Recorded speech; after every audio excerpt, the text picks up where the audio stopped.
and I tell them that. Birds of a feather flock together. Fly down, I'm a pelican forever. Yeah, ain't gon' lie, I feel flyer than I ever been. We stay ballin', this New Orleans, I'm a pelican. It's going down in the nest, wild, wild west. Come in town and you best, show us some respect. 3-point threat, I better make it rain. If it's up, then don't jump stupid like your ankle sprain. Always said, never hate the player, hate the game. Jumper where the dame late, punch a train. Post game, big Q, talking about business. Bird gang, YouTube, they ain't flocking with us. Lock up the division mission, get into the finals. Finish competition, then it's going win the title. I know this flyer than you can get. Such a threat that the ref just might call a tag. You could double, you could press, but you can't check. Right, left, slide by you like a Eurostep. Fly pelican, fly pelican, fly pelican. And I tell them that birds of a feather flock together. Fly down, I'm a pelican forever, pelican forever. And never, and never, and never, and never, and never, and never say birds of a feather flock together. Yeah, fly down, I'm a pelican forever, pelican forever.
All the adversity, where you are right now, maybe what you've learned most about like yourself and your team.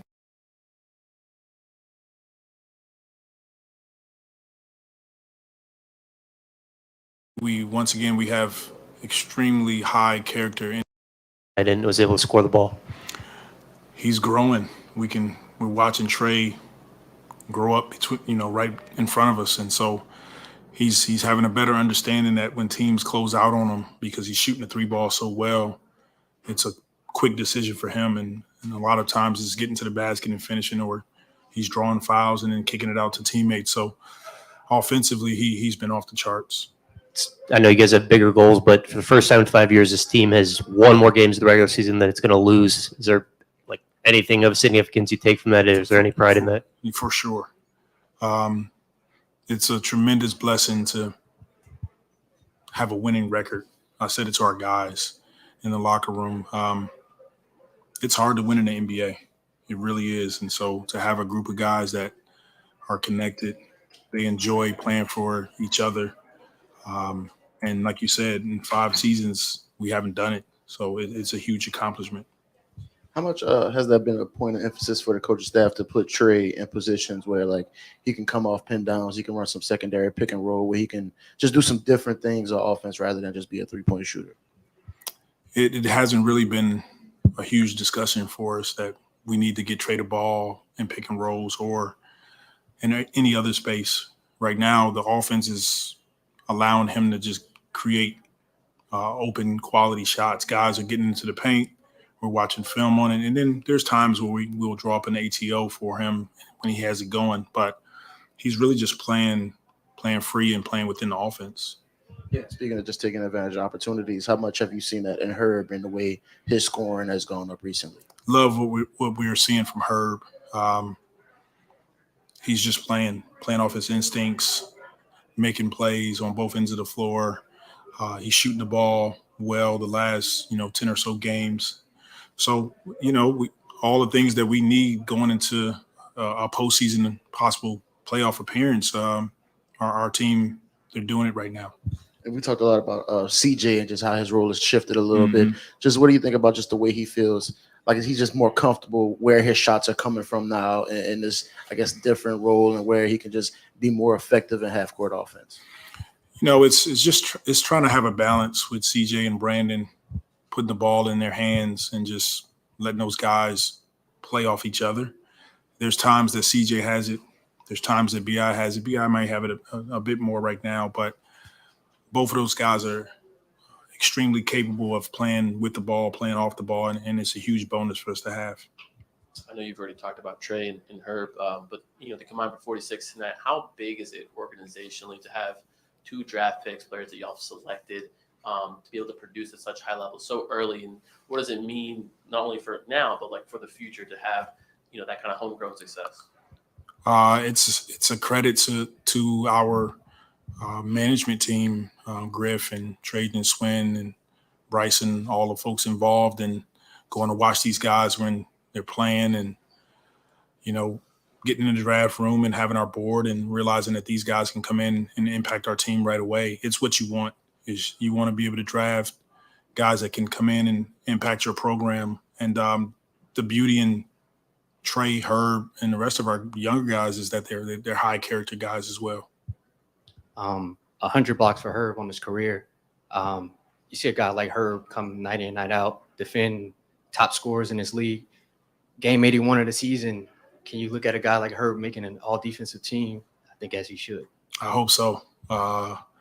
He's one of the better defenders in the NBA,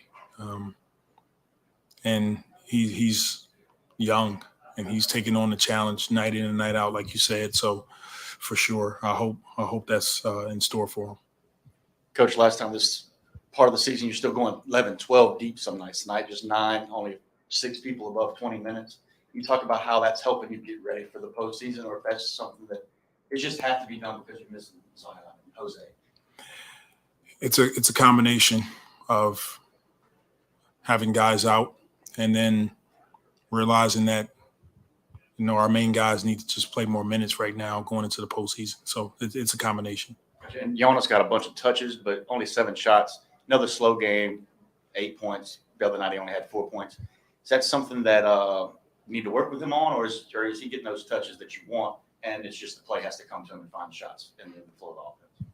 No, it's Jonas will be fine.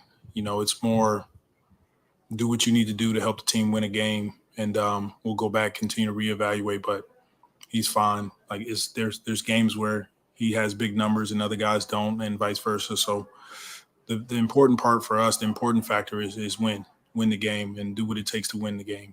And Willie, from your vantage point, what did you sort of see on that play when BI kicked it over to Herb in the corner and he drained that three?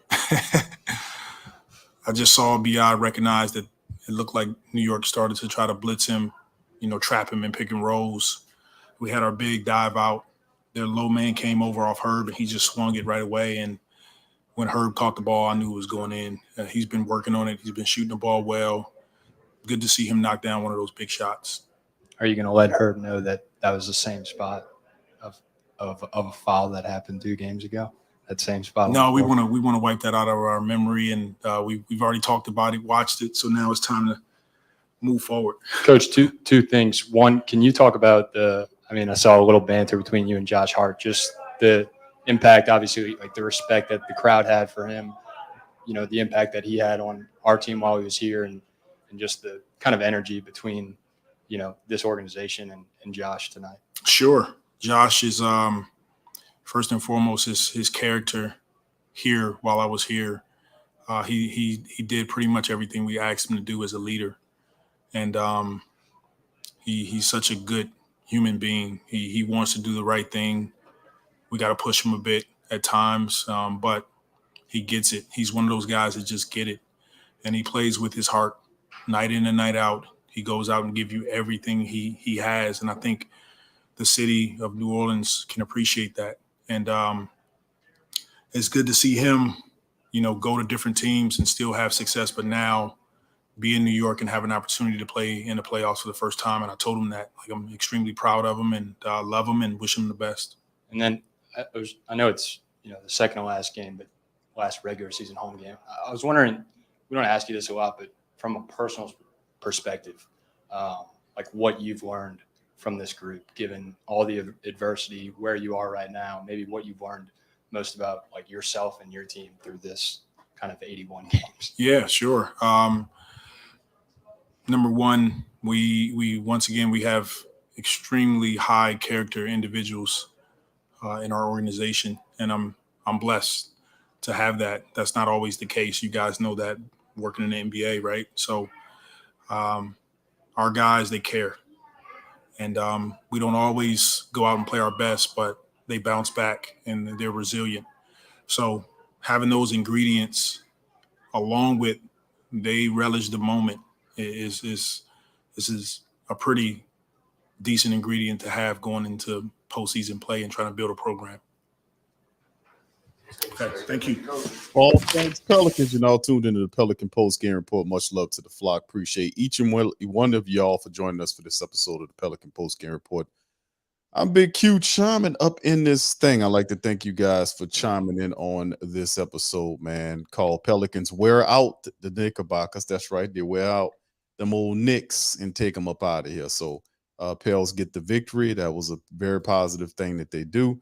And, of course, they improve 113-105 over the Knicks. We got one remaining game to be played against the Timberwolves. But before we even get there, let's recap this one. Shout out to the fan. Appreciate y'all being in this thing. DC, welcome on in the stream, my brother. The Pelicans step up and handle the business, man, and against this team. Had some key stops down the stretch. Herb Straight Jacket Jones does his thing again. And, of course, at the Pale Shop, we have the Straight Jacket Jones merch. We have the Defensive Player of the Year gear. We had that since last year, man.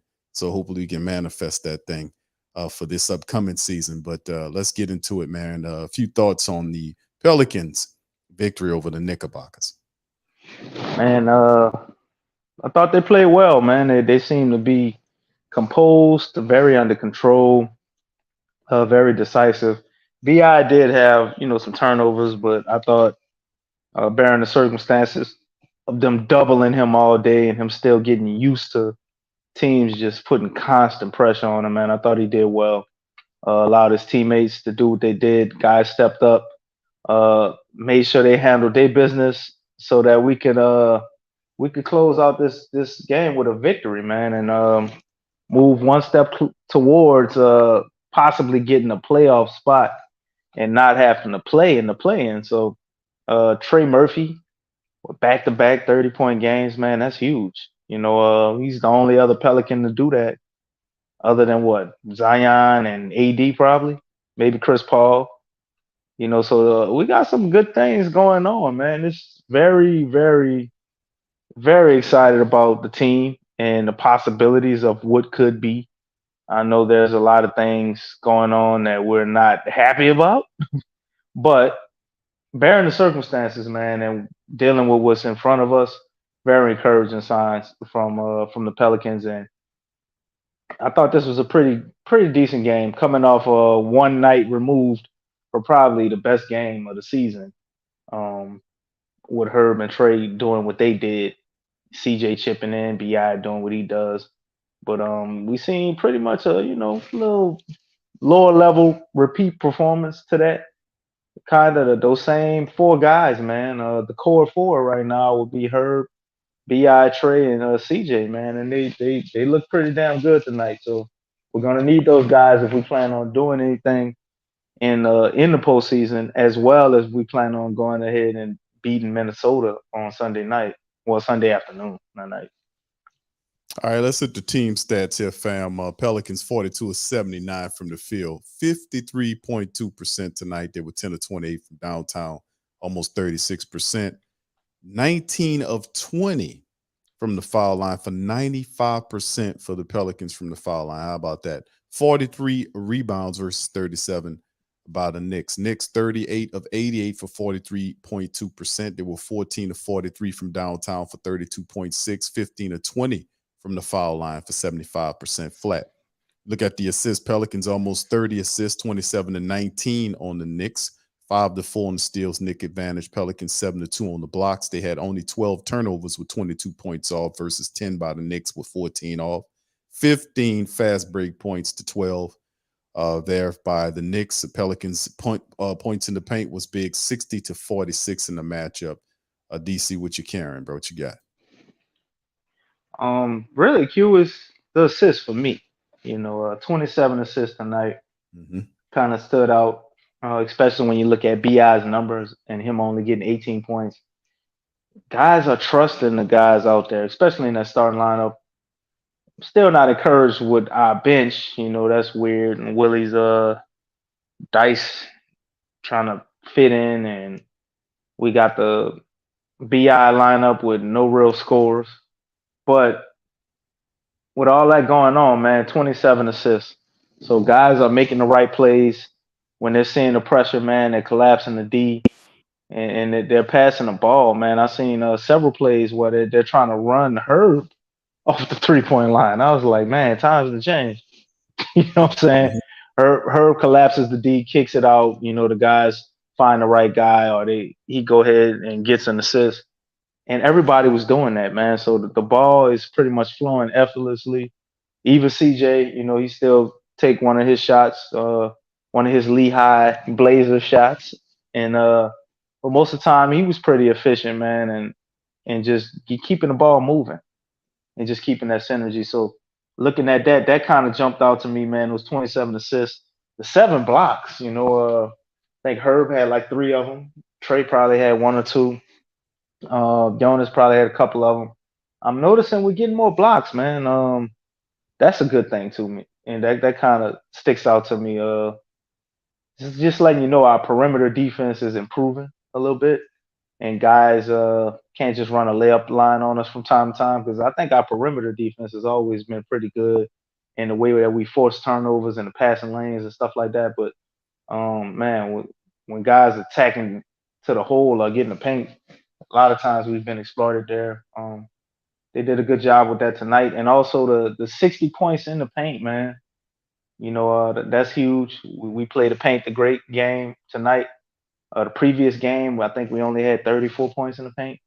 And we managed to score what it was like 130-something points, if I'm not mistaken. Was the last game, did we only have like 34 points in the paint, Big Q? I forget, man. I have to pull that stat It's up. like a free throw and 3-point barrage, man. But tonight we got back to paint the great. 60 points in the paint. Pretty mediocre night from 3-point line. But the last thing that stood out to me was free throws, man. You get 20 of them and you hit 19, man. I'm always excited or encouraged when I see the Pels shoot 90-something% from free throw line. And if we really bunker down and look at those stats, anytime the Pels shoot about 90-something% from free throw line, I guarantee you they probably won that game. Yeah, 34 points in the paint versus 70 last night against the Grizzlies. Right. Crazy, man. Right. All right, so let's move into the individuals, fam. We got a lot of news to cover on this episode of the Pelican Post Game Report. Please feel free to hit the like button, family. Hit the subscribe button if you're not a subscriber, and feel free to share the show with the rest of the faithful. All right, starting this one all, who else could we talk about, DC? Trigger Trey Murphy, 31 points. He was plus 26 on the plus minus in 39 minutes, 10 of 21 from the field, 3 of 10 from downtown, perfect from the charity stripe, 31 points by Trey. Followed by 23 from CJ McCollum in 39 minutes, 8 of 15 from the field, 4 of 9 from downtown, 3 of 4 from the charity stripe, 23 points, 4 assists, 5 boards, plus 29 on the plus minus for Mr. CJ McCollum, 18 from BI in 40 minutes, 6 of 15 there. He was 0 for 3 from from downtown, 6 to 6 from the foul line. He finished with 18 points, 7 assists, 7 boards in the steal for Magnum BI, 15 from Straight Jacket Jones, 34 minutes, 7 to 7 from the field. He got a 3-point in there too, played some magnificent defense, finished with 3 blocks in the game, 4 assists, 4 boards for Straight Jacket Jones in the matchup, 8 from Big V in 25 minutes, 8 points, 12 boards for him. He had 3 blocks in the game, plus 23 for Big V in 25 minutes of action. And of course, guys off the bench, top one was Larry Nance in 23 minutes, 8 points, 4 boards from him, 7 from Najee with 5 assists and 3 boards. And of course, Jay Rich, 18 minutes. He took 4 shots, 3 points from him. Dyson Daniels got 9 minutes in the matchup as well. No points from him. Top scorer for the Knickerbockers was, of course, RJ Barrett. He finished with 28 points in 36 minutes of action. IQ Quickley had 24 on the night, but the Pelicans, man, they dug in that second half and made it count at the back end of the game, taking this one from the short-hated Knick club that's without Brunson, without several of their key people. But hey, we'll take it because we need it. We split the regular season series with the Knicks 1-1 and repaid them in kind. DC, who you want to go with? And I thought when you said IQ, you was about to bust out one of your famous voices or something. I thought that was another alter ego. Like, who the hell is IQ? But moving on. It's quite a few of them, isn't it, DC? I do have. Yeah, man. I thought you had one for the Pelicans post-game report. I was like, oh, IQ. But anyway, for us tonight, man, it's Trey Murphy's world, baby. You know, back-to-back 30-point games from Trey, man. You know, I feel like that's the guy. That's the only guy I need to talk about. Shout out to everybody else, you know, but Trey basically got us this game, man. Going out there, he got 21 shots tonight, Q. Trey got 21 shots, man, the most on the whole team. You know, 10 3-pointers. I don't give a damn he only made 3 of them. He shot 10 3-pointers. They got a stat for that. So anytime Trey shoots at least 10 3-pointers, we probably highly favored in winning the game. The brother is just phenomenal, man. He's playing out of his mind this month. Yep. He got a steal and a block, you know, plus 26 on the night, man. And he did all of that while roughly shooting damn near right under a hair under 50%, probably about 48%, 10 for 21. You know, got 3 rebounds.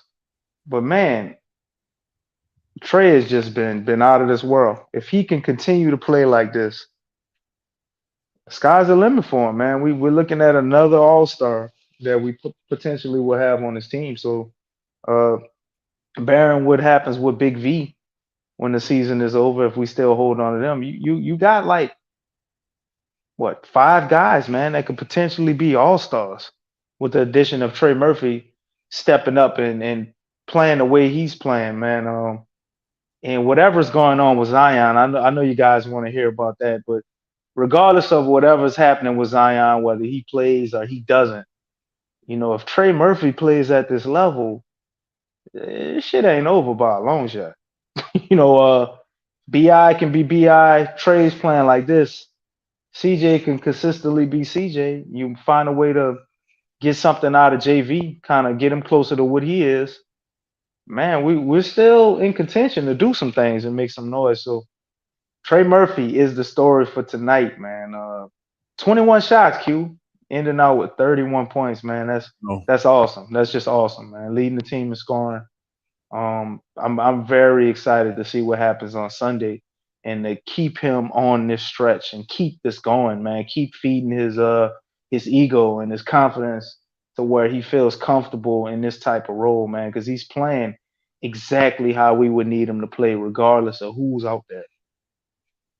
This is true. He definitely hot at the right time, man, and he is getting his shots off. DC plus not only just knocking down the threes, he's playing a better, like really decent, really good defense. You know, he's also moving around, contesting shots. Guys run him off the 3-point line. He takes it to the cup, you know, and tries to flush it on your head or reverse layup it, you know, all this kind of stuff. So, you know, he's definitely selling into his role. You know, tonight you're absolutely right about Trey Murphy. He was fantastic, but I got to give it up to, you know, like I said, it was a team effort. I loved how BI came in toward the back end and started distributing, you know, and then doing his thing, 7 rebounds, 7 assists. Herb Jones defense, he got the block at the end of the game. That was big. Valanciunas did some positive things as well. CJ hit some shots when he needed to hit some shots. He had 4 3-point attempts, actually 9, but he had 4 of the 9 tonight. Finished with 23 to help out as well. So, I mean, it was a positive thing for the Pelicans as they improved, man. 42-39, and the Pelicans are headed to the play. We'll see playoff plans. We still got 1 game left, and there's some stuff going on right now in the league as we watching some of this stuff. Right now, Golden State is at halftime right now with the Kings 53-48, and the Suns and the Lakers right now are 46-44. Damn, wait, hold up. This 46-44 with the Suns game? Yes, let me read. They're not playing nobody, Big Q. They set everybody. And the Lakers having trouble with that? I hope they lose too. I mean, straight up. Wow. Yeah. Well, you can never guess it in these leagues nowadays, DC. I tell you what. All right, so anyway, let's jump to the next one, bro. The final season finale. Regular season Pelicans road game actually against the Minnesota Timberwolves series at split 1 apiece. So this is going to be a tough one here for the Pelicans because Minnesota is going to do everything they can to get this dub. The Pelicans got to go into Minnesota and they got to take it. This will be Sunday at 2:30 p.m. That's the tip-off time up in Minnesota. Pelicans got to handle the business. They got to finish out the regular season strong. We need a win against the Minnesota T-Wolves. We got to get it. So we know Zion is not going to be there, and neither is Jose. So that's later on. So we'll see what it's all shaking. How much later on? Bro, I will. you almost worse to some people. We're gonna talk about it, bro. Let's get through the preview, and I promise we're gonna talk about the Zion thing because I know the family won't hear about that. Shout out, Brother Wallace. Shout out to the fam, man. Before we get into that, thank y'all for being here, man. It's been a long season, family, and y'all guys have been here the whole stretch. Family, we're down to what? This the 82 games, the 82nd game. This is it, Minnesota, and we're closing out. We've been here the whole season, family, doing this.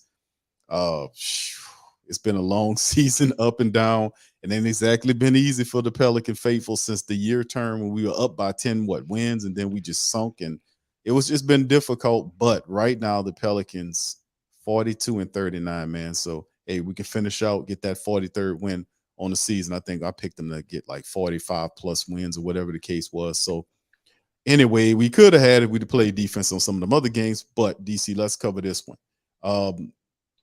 We're looking at the Minnesota game, and of course, Karl Anthony Towns is listed as doubtful for the matchup. Austin Rivers, who is the absolute best point guard in the. I'm just messing. He'll be out for the matchup too. So Conley, Anthony Edwards, and a few others, Rudy Gobert, those guys will be available. Kyle Anderson and a few other people. NAWDC is also there with the squad. So shit. Yeah, right. We need this one, man, in a major way. So shout out to J. Carv, man. Thank you there. He says Herb Sniper Jones. There you go. Herb hitting them shots, man. You're hitting them. All right, so let's cover this one, DC. Preview. The T-Wolves and the Pels, man. Let me see. That old matchup indicator, DC said that the Pelicans get it 53% to 47%, bro. There you go. Yeah. We finally getting some goddamn respect around here. Appreciate you, Jay Carvello, for that $5, brother. But ain't much need to be said about this one, man. You know what it is. Big Cat still kind of work his way back from missing a gang of time. I think he missed more games than Zion, if I'm not mistaken, correct? So he's trying to figure it out. Probably not gonna play. It's all on Ant-Man, man. But it's definitely somebody that could get it done, though. You don't want to sleep on the T-Wolves, man. They got Jaden McDaniels, who's one of the best goddamn defenders in the league. You know, you got Rudy Gobert, who's pretty good at his job and what he does. He's not elite for his scoring by a long shot. And they also have another collection of talent. NAW is a guy that's been playing pretty decent over there. They've been found a way to get something out of him. And they actually have been playing pretty decent this month, man. And they have a lot of confidence with Big Cat coming back.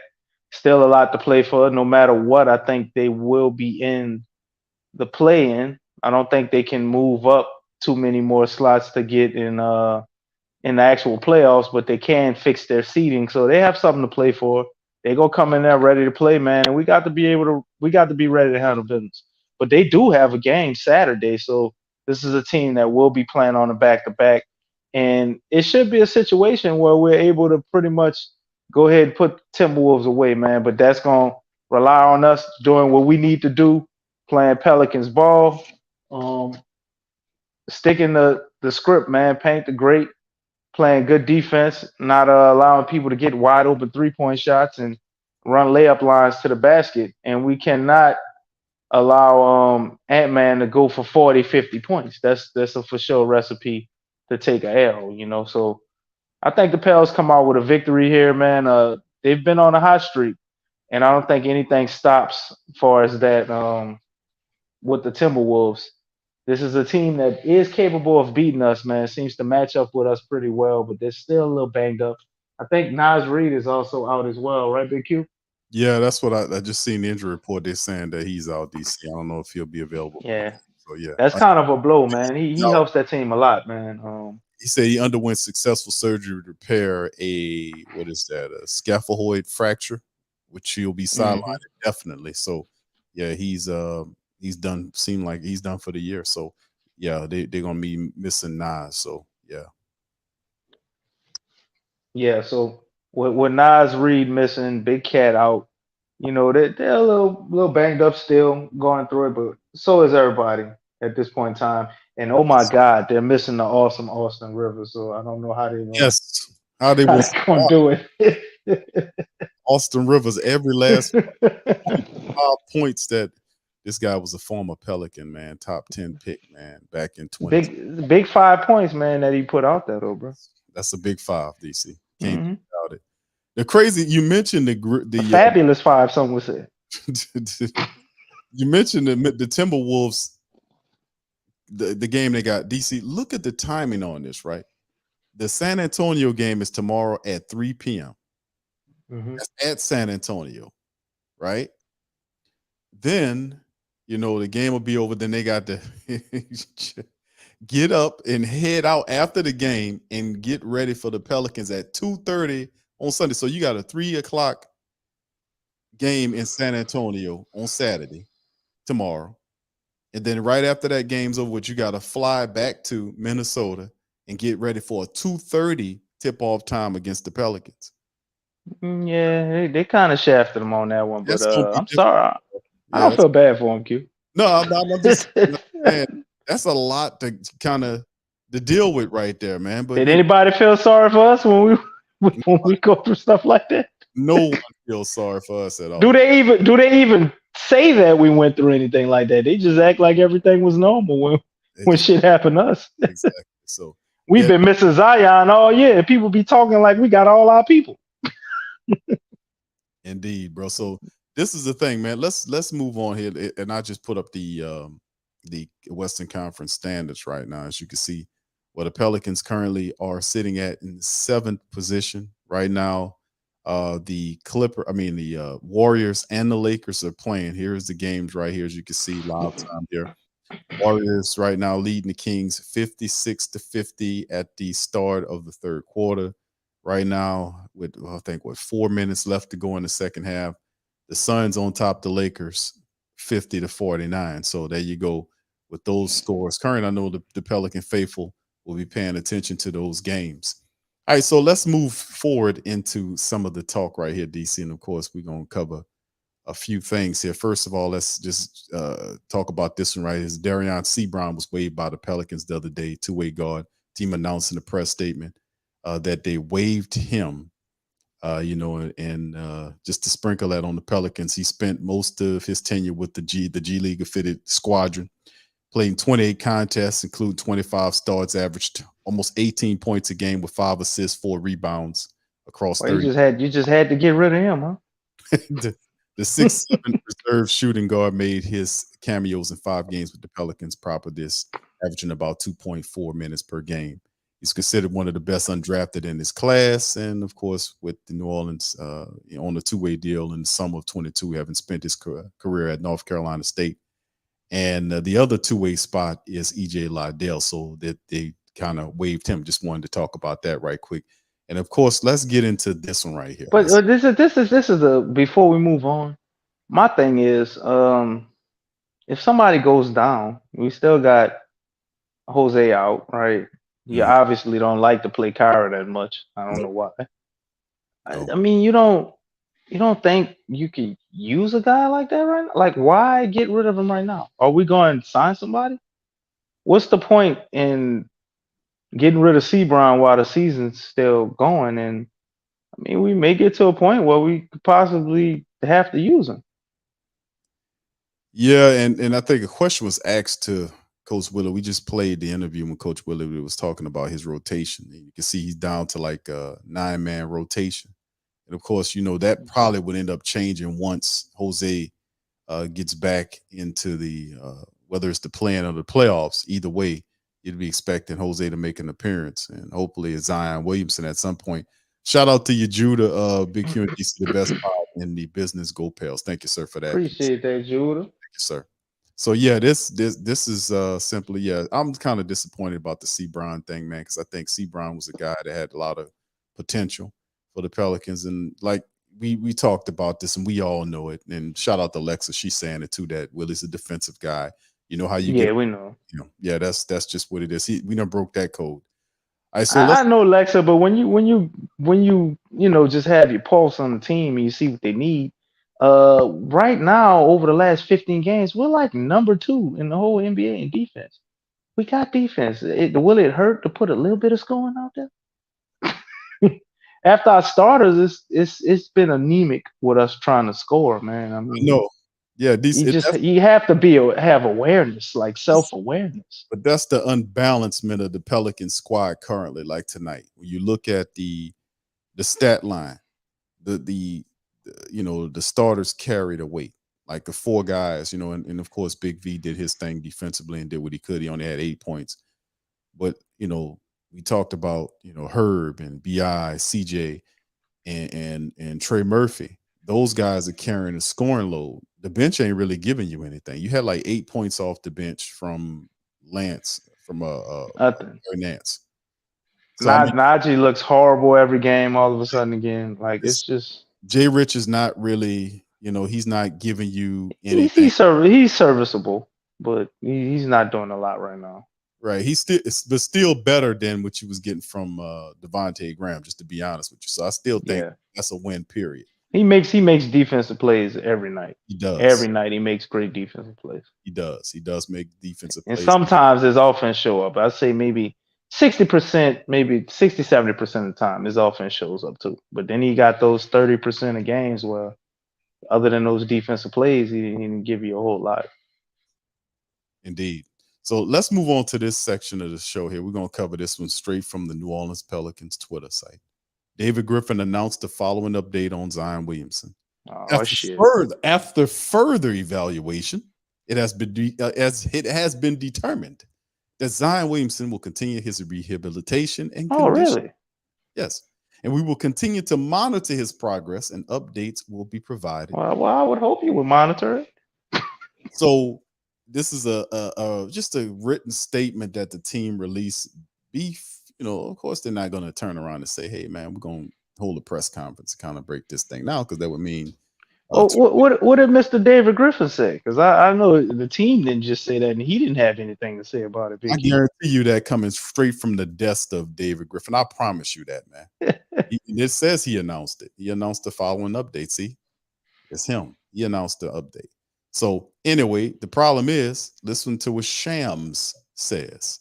Pelican star Zion Williamson sidelined since January the 2nd with a hamstring strain. Is unlikely to return to action in next week play-in tournament. Sources tell The Athletic. The team has been cautious. Wait, but he's going to be back for the season, Q? That's what they said for the last 3 months. Man, listen. Wait, so he had a setback, right? He had another setback? There was no mention of a setback. Oh. That language was not used. See, Okay. you can see how the statement, it was a prepared statement. See, it was written where you can't read too far in it. After further evaluation, it has been determined that Zion will continue the rehab and conditioning regimen. We'll continue to monitor his progress, and updates will be provided as warranted. So the team superstar, that is a very vague description of what's going on with Zion Williamson. Doesn't mention that he's re-aggravated anything. It just says that he will continue rehabilitating and conditioning. Oh, okay. And then this guy, Sham, says that it is unlikely that he'll be available in the play-in tournament, being that if the Pelicans don't. So he'll be back. So he'll be back the first game of the playoffs, then, right? If we make it to the playoffs. We that is yet to be determined as well. Oh wow. Oh, okay. What it is all we have right now is like that from the Pelicans, from David Griffin, that he'll keep rehabbing, is doing his rehab routine, and from Sham, Is he on drugs? What type of rehab is this? and he said that he's not going to be available. It's not likely that he'll be available for next week's play-in tournament. So that's what we have right now from the Pelicans about Zion Williamson, and people waiting on this. Like, okay, this is a very important this is the most important update out of all of the updates this entire year in terms of Zion Williamson, because where the importance of the update falls at. We're at the door of a play-in situation or a playoff, depending on where the Pelicans end up in terms of the Western Conference standings. So very important, and all you get is this milquetoast. Well, I mean, you got to make sure Zion is safe and he's protected and that he doesn't hurt himself, because we could need him in the future. All I could tell you, man, is that listen, this just don't seem right. It don't feel right. It's not right, bro. None of this is right. I don't know what's going on. Well, what if this? Of course, though, bro. This is par for the course about these poor ass updates about Zion Williamson's health. He had a hamstring issue in January, right? He re-aggravated later on, and then it's been several months since he re-aggravated it, and then they, leaking something that he's progressing, and then ultimately we get to this timeline, and they're saying that yes, he should be close to playing. We've seen the footage now. Remember, don't forget the footage of him in the warm-up gear, DC. Remember, I showed that with him dunking the ball and all that kind of stuff. So, okay, now you add your spill to it. I'm gonna be quiet. You go ahead and add your spill to it. Well, I think it's either one of two things, man. I had a friend of mine, because I won't take credit for this. It's one of my partners, my boy Hayde, who close to me. He said maybe a couple of weeks ago, said, man, the Pels ain't gonna play Zion. I said, how you know they talking about he said, man, they ain't playing him, man. He said, and if the Pelicans actually make it to the playoffs, they're gonna look like geniuses, because they'll roll Zion out there and Zion will continue to dominate. Say they're not gonna play him. They're just gonna hold him out till the playoffs.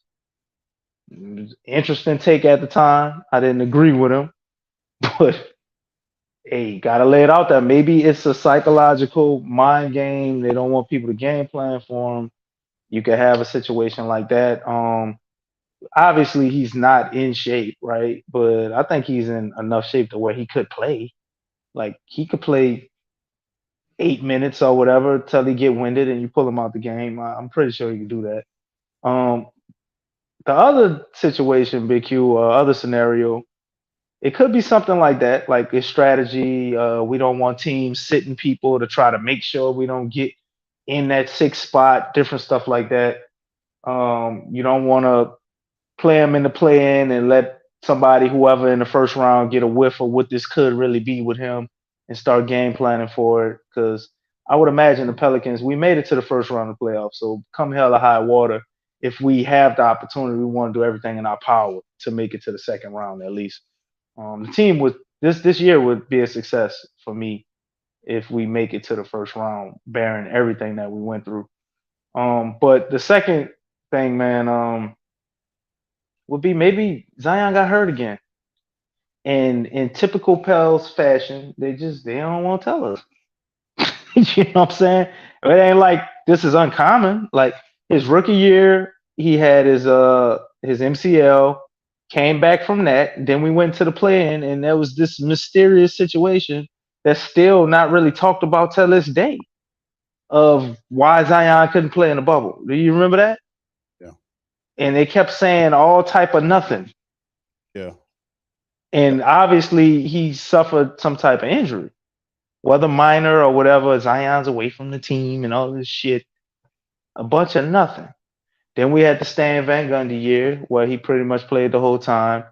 And Zion hurt his finger. They kept fouling him. David Griffin put out a long, I guess, breakdown of how the referees are mismanaging it. And then we were all, yeah, you go. And then we proceeded to sit everybody for the last 10 games of the season, which we still could have possibly made the playoffs, remember? Yep, I was really upset. And we just bowed out on the season for no reason at all. Zion hurt his finger or something, but he could have played. You know, it wasn't like so they did it that year. No real explanation. Everything's vague. You have the next year, we come into Willie Green's first year last year, and you got the whole foot situation. And they come out, Zion hurt his foot, doing whatever in the offseason, really getting after it. He's gonna be ready for the season. Doesn't play the whole fucking season, including the playoffs. You know what I'm saying? It's like it's one thing to I guess not give complete accuracy because other teams are watching.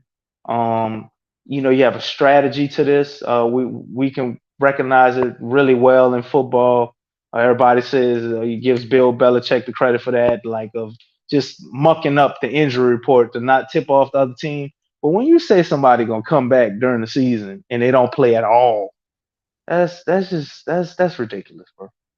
So I mean, we could very well have a similar situation this time. I'm hoping it's not that. I don't want to believe it's that, which is why I gave two different scenarios. Maybe it is a little bit of strategy. Maybe Zion is just out of shape a little bit. And instead of just playing him, like I said, and let people prepare for the Pels with Zion, let him get in the best possible shape possible because we're going into a playoff atmosphere. And you don't want him to get re-injured, but at the same time, you don't want to tip the hand or give away an advantage that you could have by surprising everybody and putting them out there because of this long list of things I said prior. Well, we don't play him. So, Zion definitely out for the season. And then, you know, we're in the first round and first game, here you come. Oh, Zion's active tonight. And he goes out there and dominates and we win that series. I mean, wouldn't they look like geniuses if it went in that direction? As my partner said it could go. This is a list of Zion Williamson. There's been a lot of injuries on. God damn! Come on, tell him about it. How I'm damage control? I gave you the doom. I gave my man called me damage control. Still, god damn. That's a good nickname, though.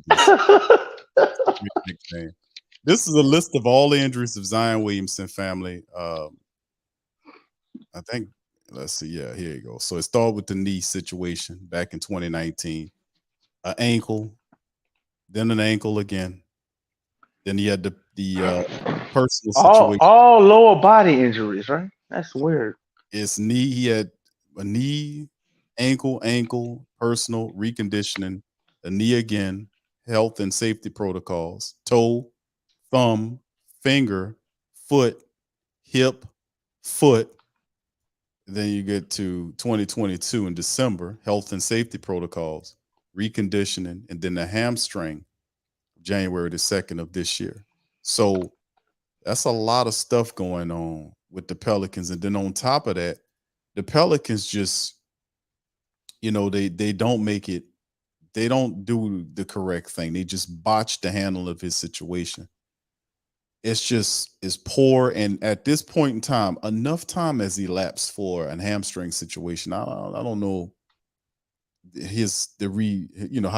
fast his body healed, but you would expect that you would see some type of practice regimen starting and him ramping up for something, even if it's a certain amount of minutes. But for the Pelicans to handle it like this, it definitely feels like it's something hamstring strain. So I don't know what and then listen, DC, the truth of the matter is, yeah, we've said that the Pelicans are trying to buy time here to get Zion Williamson as healthy as they possibly can, and then put him in the position where he plays in the player in all the playoffs. But this is the realm of time that he's supposed to be ready to go. So for them to come out with a bland explanation about his health situation or what's going on, like He'll continue rehabbing, which is, okay, and his conditioning, and then we will monitor his progression and provide updates as warranted. Really? Dude, we want to know what's the timeline here? What's really going on? And for them to be hiding it like that and playing it like that is really, really just it's just par for the course with David Griffin. And we know it's him because he gave the damn announcement. So he needs to take his ass out of the equation. Just get away from that.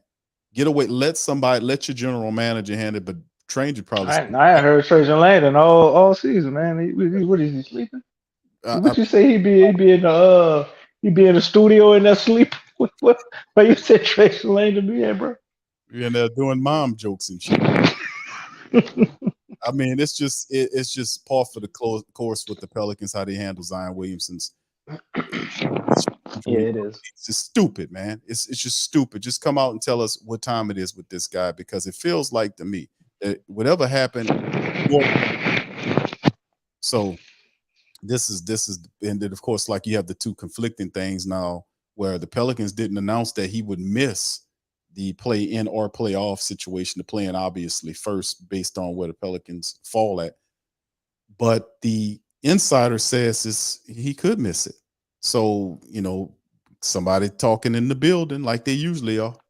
So we'll see how it all falls, family. But this is usually the time when he's supposed to be getting ready to play, because you're going to need him to push to have not necessarily to get to the playoffs, but if you want to push through the playoffs and get deeper into the playoffs, you're going to need this guy on the screen. You're going to need him, and you're going to need Jose to add to the rotation that we got and kind of fulfill the team. So, like I said, man, it's just one of the family members is asking in the chat too, man. Shout out to y'all. They got a lot of questions family asking tonight, bro. Yeah, we might have to address, Yeah, I'm not even. I mean, I'm going back and forth looking here. So they're strolling through there, man. I can't catch all of them, man. We got a lot of questions. Got a lot of great questions, man. So okay, Stephanie, let's start with this. It says, so Big Q and DC, do y'all think they should trade him since he can't stay healthy? I answer first. I just sound repetitive every time I say this, but it's the truth, and I just keep drumming up the same example. I mean, I'm sure a lot of people felt the same way about Joel Embiid. Look at him now. Why would I trade somebody that's 22 that shows the potential? Well, a little more than potential. I mean, obviously he has to stay healthy, but it's a little more than your normal potential of being a generational great. Me personally, I feel like you swing and you keep missing and you keep swinging on something like that, because you may not ever have an opportunity to have something else like that. So, like, why would I give up on it based on what we're dealing with? Although these issues are serious, the potential or the payoff for what you're putting yourself through, it definitely is the risk versus the reward is a lot higher in your favor than if you were to trade him and let's say he does get it together, and then you're looking at that from a different vantage point. I'm sure you'd be pretty pissed then. And I don't think Zion is going to deal with this forever. Obviously, it feels that way right now in the moment and based off of our past history, because that's all we've seen. So I'm still willing to stick with it, give it some more seasons, and see where it goes, man. I think some of this is on us. Obviously, some of this is Zion's fault, but some of this is on us. We just are very careful, prudent, whatever you want to use the word, of how we're handling him with these injury situations. So we need to eventually figure out a way to do better with our training staff, with the PR behind his injuries. Like, it's just a nightmare, and it creates all of this unwanted negative attention, on the franchise. So, but ultimately trading him, I don't think would be the answer, because no matter what you get in return, if he were to be what we know he could be, it wouldn't be enough, no matter what you get. I would say no to that, Stephanie. I would not trade him right now. I I still believe in Zion Williamson. I do think that he'll make it through this. I don't think you trade him. Not right now. I think the Pelicans have a good squad, and I think eventually Zion will get healthy. That's just how I feel about it. I just don't like how the Pelicans are handling this. And we could talk about the medical staff, but we know who's controlling the flow of information out of there. It's David Griffin.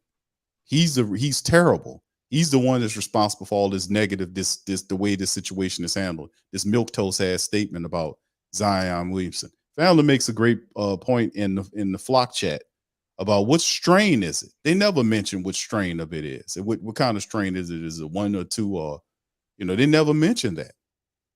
Why would they not mention what degree of strain it is? But I promise you one thing, they would have if it was one that wasn't a bad one. Like if it was the one that he had a certain amount of time, they would say, but they're not even telling you that information. So people, I don't know exactly what's going on here, but whatever it is, it got to be more than a hamstring tear. I mean, a hamstring strain. I said a tear.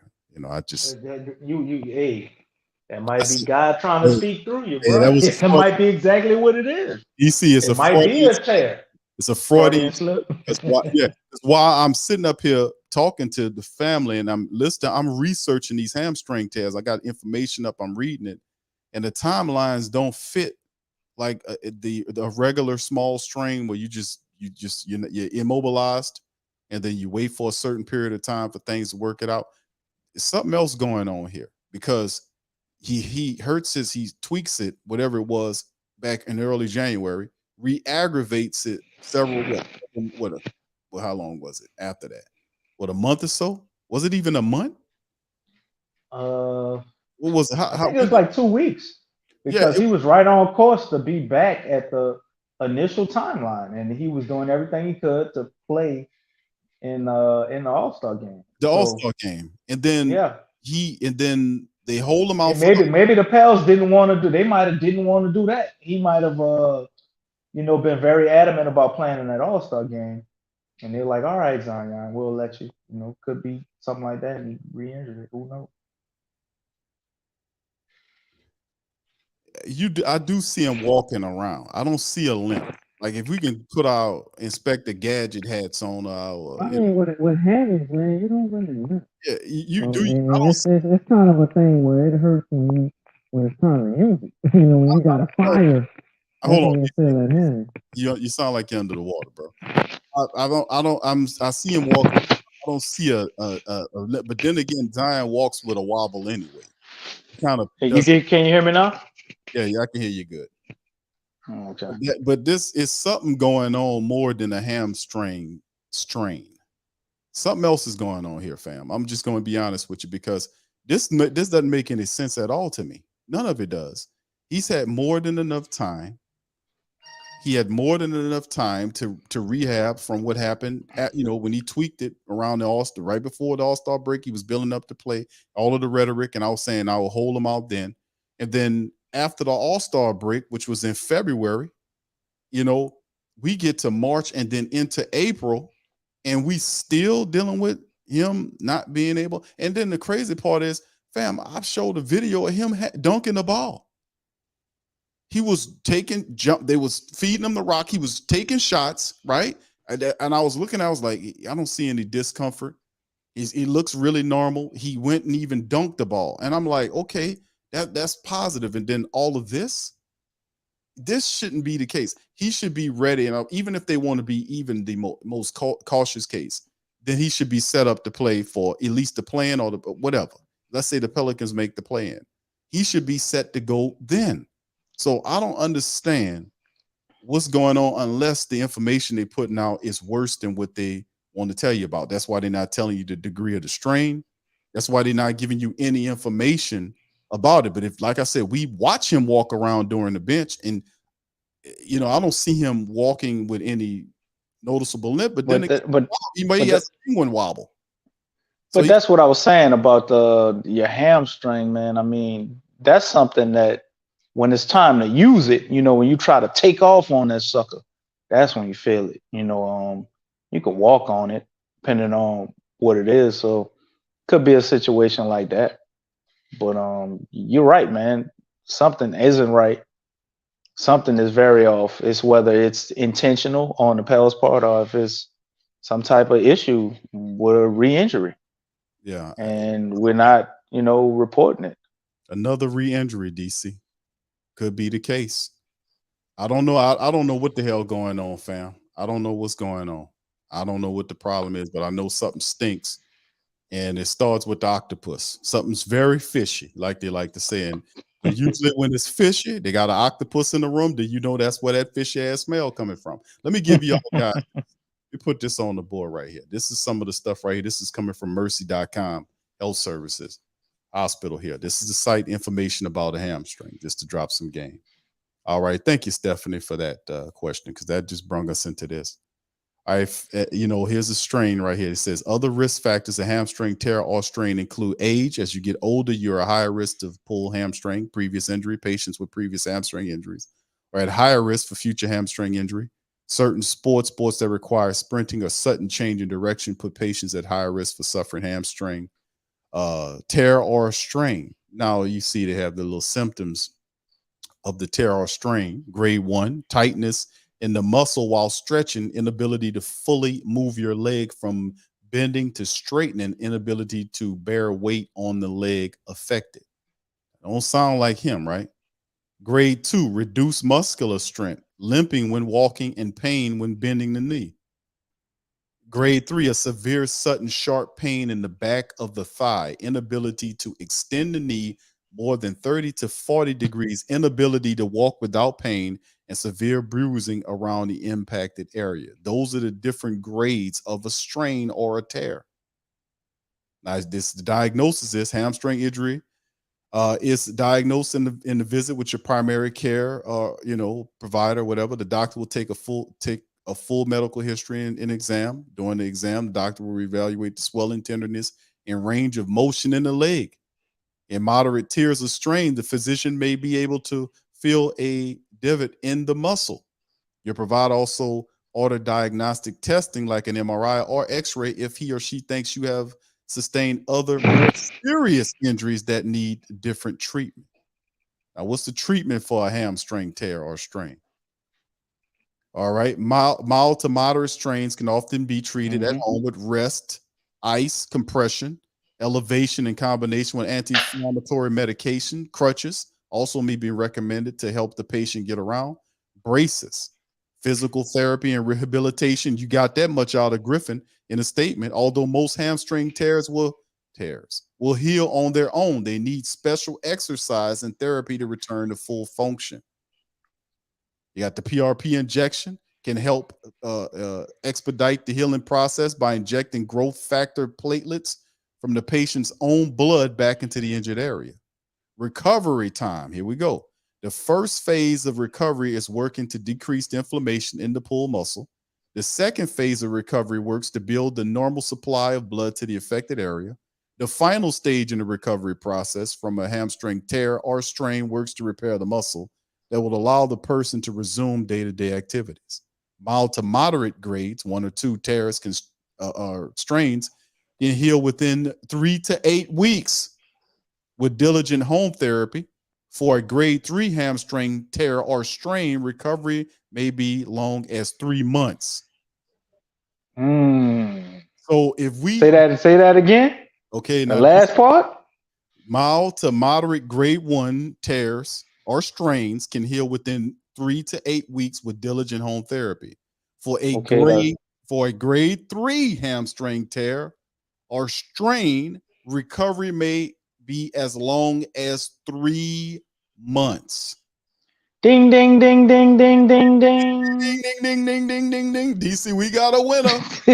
We got a winner. We got a winner. Now, let me tell you something. We got a winner. See, I know we had put it together some kind of way, family. It's based on the timeline here. So based on the timeline and information that's provided by this hospital website, it's telling you that DC, the strain, we're looking at possibly a grade 3 hamstring strain or tear, which could be 3 months. Now, let's equate the timeline. January 2nd. to April. What are we? April the 7th. Where are we? Yes, April 7th. So there you go. What? How much time is that? It's almost 4 months. That's crazy, man. Well, that is my bad. That is 4 months. That's 4 months and some change. Ding ding ding ding ding ding ding ding. Brother Greg says ding ding. There it is. Ooh, there it is. So little information, family. We finding out that it's got to be based on the timeline, fam. It's got to be a grade 3 here. It's got to be. It's got to be. Now, strain or tear, I can't go into it, man. Is it more time if it's a tear? They said it's in 3 months. They're saying a tear or strain require the same. Grade 3 require the same amount of time, as much as 3 months, according to Mercer. I'm gonna go with tear. That would help explain the extra caution, because a tear is a lot different than a strain. I mean, you would want to be way more cautious with a tear versus a strain, right? Yeah, you would want to say that. I would say that too, bro. But like I said, man, this is based on the timeline and how the Pelicans have been handling things. This could because it can't be nothing else than that, unless it's a whole nother separate issue and they just lying about it or just covering it up. But we got to go with what they're telling us, and based on what we looked up in the receipts that I put on stream, on the screen, we were able to determine that from what they're giving us, it looks like it's a grade 3 strain or grade. So, based on the timelines and how they've been holding them out since January, so that definitely fits that model. So, if that's indeed the case, DC, then he should be close to returning. So I don't know exactly what's going on with that, man, but this is ridiculous, man. I have to go and be goddamn Columbo or somebody, Barrett Mason, to find Looking out into the medical dictionary and all that shit. Yeah, man, I have to be it. Yeah, but see, I'm going based on what they're telling us. So we walking down it. I mean, it ain't like we can't get some idea what's going on. They're telling you it's a hamstring strain.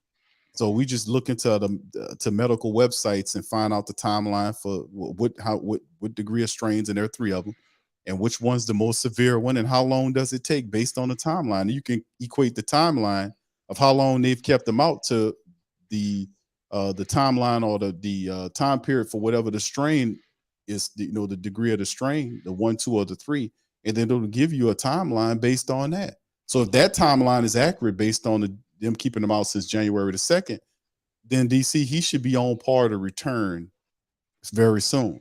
So but we're not getting that feeling. So Sham says not for the playoffs, could be for the play-in. So we'll see how it all goes, man. So maybe that's the thing with the Pelicans too. Are they more motivated to kind of, we had a few games we should have finished off, but we could ultimately be in the playoffs and not in the play-in, which would definitely help out the Pelicans because, it allowed them to rest some, and they might get Zion back for that time period, for the playoffs. But we'll see how it all shakes and folds. It's just too muddled, man, right now with all of this stuff jumping up and down, man. Let me let me bounce to this. Hold on, let me go back to the screen where we had hit right now. The Golden State Warriors all on top of the Kings right now, 88-73 at the top of the 4th. And right now the Suns leading the Lakers 79-76 at the 3rd. So there you go. So go Suns. Yeah, we did. Yeah, we seen them dunking. That's what I'm saying. And let me show that, because I don't know if some of the family members might have not seen the video. Let me see if I can find a video of Zion dunking. Come on, kid. We went through this last year. They told us Zion being able to dunk does not indicate that he will be able to play, even if he's doing 360 windmills from damn near the free throw line. But DC, he dunked, and it like, okay, if you got a hamstring, dude, a hamstring issue, right? And you're rehabbing. What are you frying? You frying fish or something? What's going on, brother? What's going on over there, brother? Yeah, man, I'm down under, bro. I was under the sea, frying some fresh caught fish. Oh, yeah. right in my little Atlantis-made apartment. You know, that's what's going on, bro. Well, Damon was telling you need to get another coconut, Mike. That shit sucks. Damn, I knew I was supposed to pick one of them up today. Damn, I forgot, bro. Well, Mike made When I up. was on land, I was supposed to get one, man. But I ain't going back out and leaving my humble abode for at least another 2 days. Or something. Oh, well, okay. I had to deal with it, you know. I feel you, brother. All right. Appreciate you, brother. I'm gonna put that on the grocery list though. Coconut Mike. I'm writing it down right here. That's right. That's right. That's right. Okay, hold on. Let me see if I can't find it now. Hold on. Let me see if I can find it though. Here, man. You trying to find a coconut Mike for me? No, I ain't buying. You get your. I know where to buy them at. This You got to go home to get that, DC. You got to go to the island to get that coconut, Mike, my brother. Hold on here. I'm trying to find it, man. I can't find a damn thing now. Hold on. If y'all got the link, put it in the chat, family. I'm gonna see if I can try to find the damn thing. Hold on. Is that it? All right, March the 30th, the 20th. Yeah, here it is, right here. Let me play it for the family members here. Here goes some more receipts on Zion Williamson from the 30th of March. Now here it is. Hold on, let me see. He's shooting the ball, right? There goes Zion shooting the ball. And then this one where he's, let me see.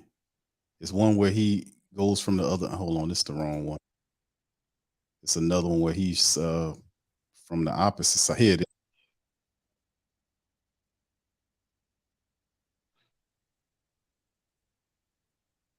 No, it's not the right one. Hold on. It's another one. Look like my man gonna be able to shoot though. By the time he come back, he look real comfortable shooting that damn ball. Yeah, it was one where he actually dunked the ball. I don't know, for whatever reason. Here it is right here. They showed the steal right here of him dunking it. You know, but they don't have the video of it, and it's I don't see it. But anyway, he had on special shoes. Q, that's what we're gonna tell him. That's what happened. They were cushion absorption, spring loaded shoes.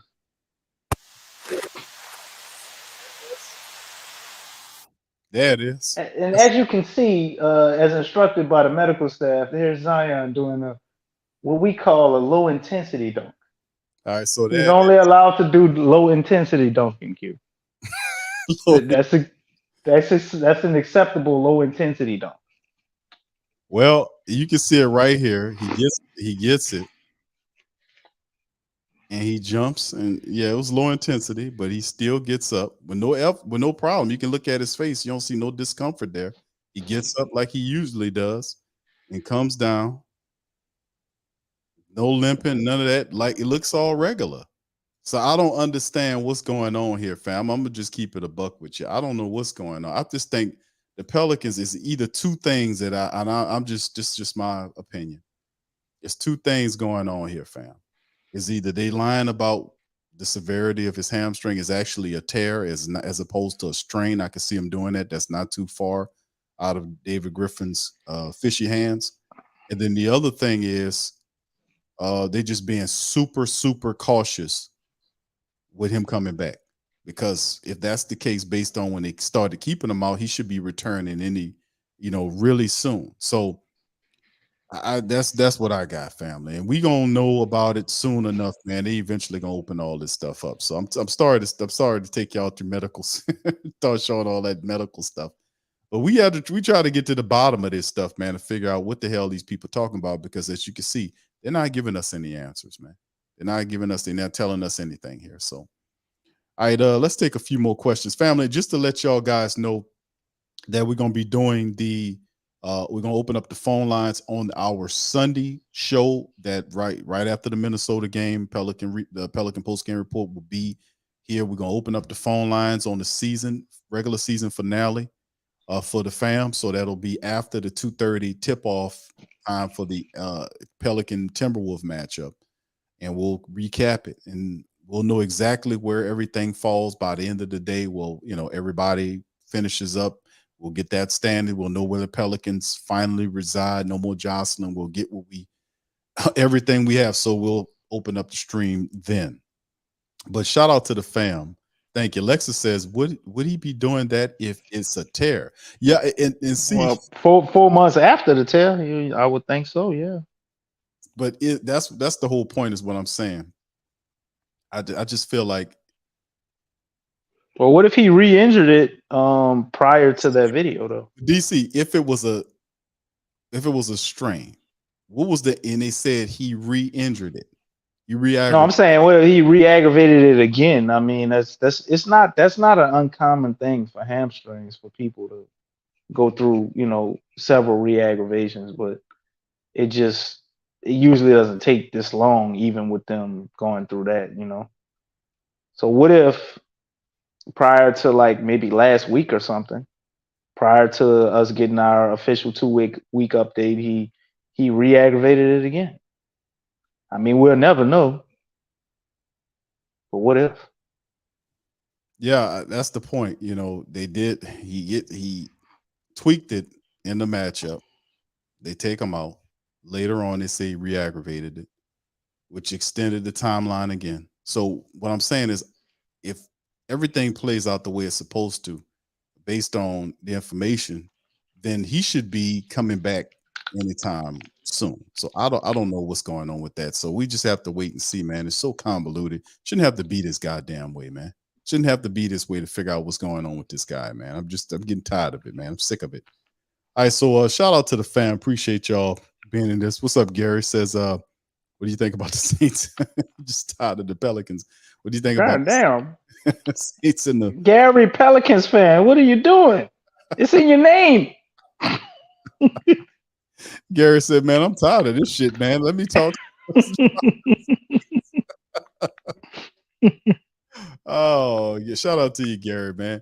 He says the Saints in the draft. Well, we covered that on the sports coma, my friend. As a total different stream, but just quick thing on it. I think the Saints, I'm thinking defensive line, defensive tackle in the first 2 rounds. But then again, the Saints, they do have bought themselves some space to make some moves around, and I say they trade up again, Q. I don't know for who. It's not out the possibility, DC. If they like somebody, they can move up and get them. But we're gonna talk about that. Matter of fact, we'll have a Saturday stream tomorrow where we'll have we'll drop some stuff. We'll talk about all the Saints draft trackers. We'll cover that, the prospect tracker, and break that down. Then I got another mock draft I'll be rolling out too, so we'll do that tomorrow. Gary, shout out to you, Sports Coma, bro. All right, shout out to y'all, man. Lexa, note what's the timeline for Jose Alvarado? And of course we knew that he dealing with what is it, this tibia, DC? So it's a tibia situation, but I don't think. But his timeline is after Zion Williamson, supposed to be. So I wonder if he's gonna have to ramp up and go through conditioning and be reevaluated every 2 weeks. Is it gonna be the same thing with Jose? I was hoping David Griffin would have actually given a update on both of them. You talk about Zion and just as far as and kind of take the steam out of Zion by adding Jose in there by saying, well, Jose is this, that, and the third. So, I mean, they're not really, and this is a shame, man. It's a shame how they handle it. It's just they just stink at this, man. But not probably David Griffin. That's who it is, man.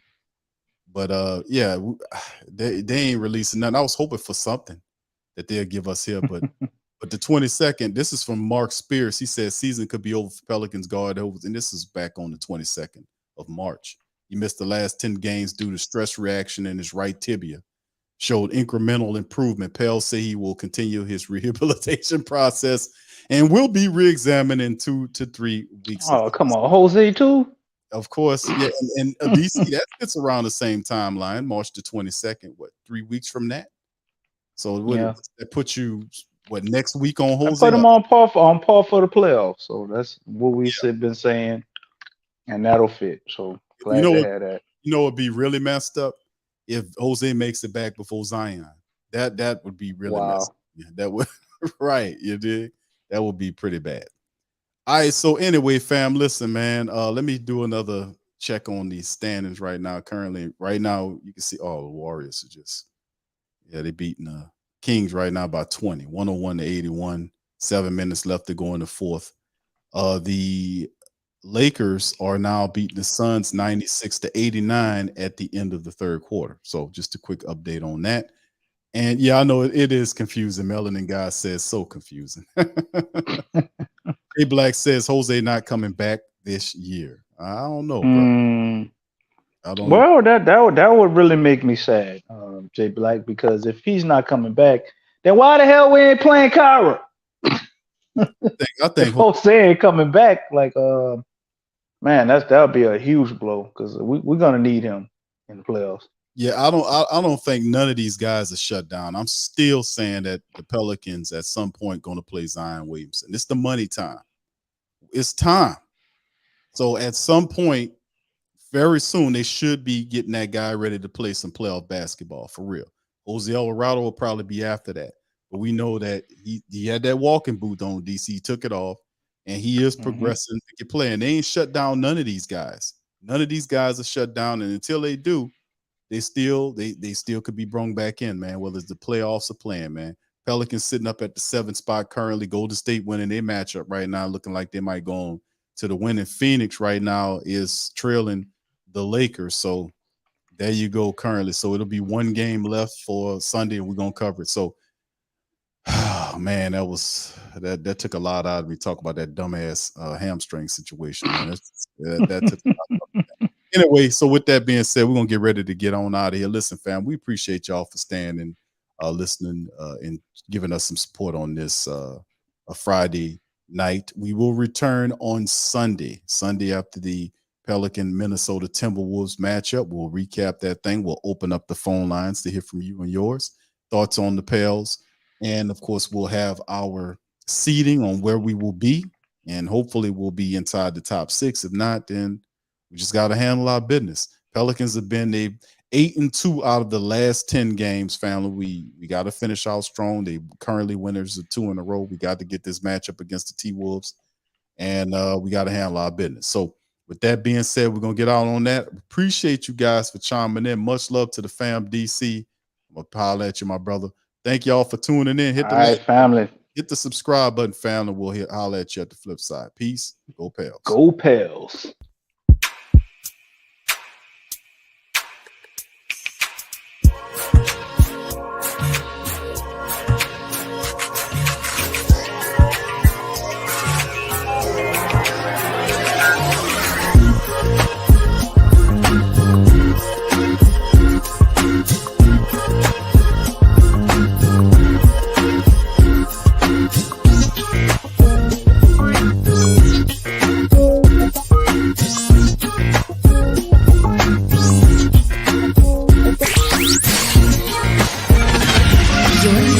The Pelicans postgame report on the PRO Media Network for all things Pelicans.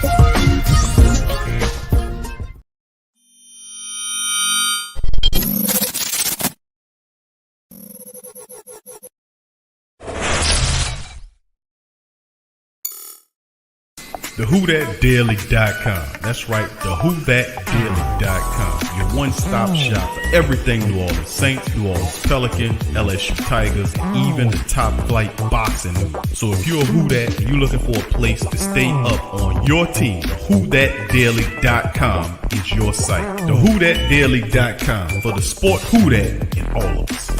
Check out the Pro Shop. That's right, the Pro Shop is the platform store where you can go and buy all the latest merch to support the platform. Available at the Pro Shops, we have dozens of hundreds of products available for you and your family. Unisex tees for men and women, hoodies and sweatshirts, tank tops, kids and baby items, long sleeve tees, mugs, pillows, wall art, bath bedding, face masks, phone cases, stickers, bags, fanny packs, socks, hats, and many other items. Please feel free to check out the Pro Shops. The link is in the description section below. And remember, it helps the platform continue